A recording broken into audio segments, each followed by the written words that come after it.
Hi guys, welcome to Bini's kitchen. ഞാൻ ഇന്നിവിടെ റവ അപ്പം ഉണ്ടാക്കുവാണ്.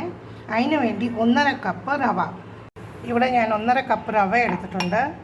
ഇനി 3 സ്പൂണ് ആട്ട ഗോതമ്പൊടി, 3 സ്പൂണ്.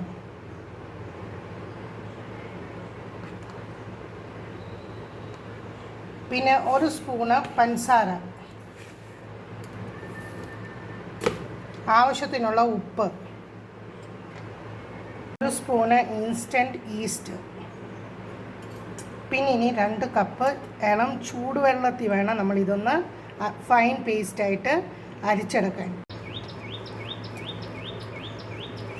ചെറിയ ചൂടുവെള്ളത്തിൽ വേണം ഇത് മാവ് അരയ്ക്കാൻ.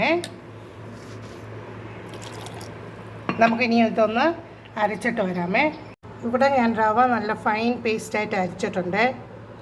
ഇനി ഇത് നമുക്കൊരു 15 മിനിറ്റ് അടച്ചു വെക്കാമേ.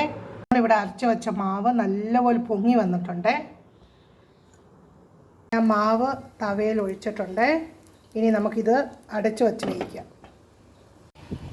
അപ്പം തിരിച്ചിടേണ്ട ആവശ്യമില്ല.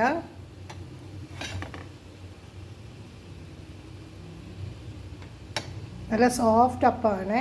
അപ്പത്തിന് ഇതുപോലെ ഹോൾസ് വന്നു കഴിഞ്ഞ് വേണം നമ്മൾ അടച്ചു വെക്കാൻ.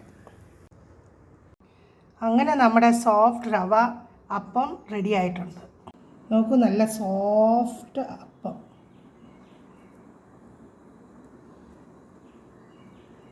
ഇതുപോലെ നിങ്ങളും ഒന്ന് ട്രൈ ചെയ്ത് നോക്കണേ. Thanks for watching my video. Please like, share and subscribe my channel. Thank you.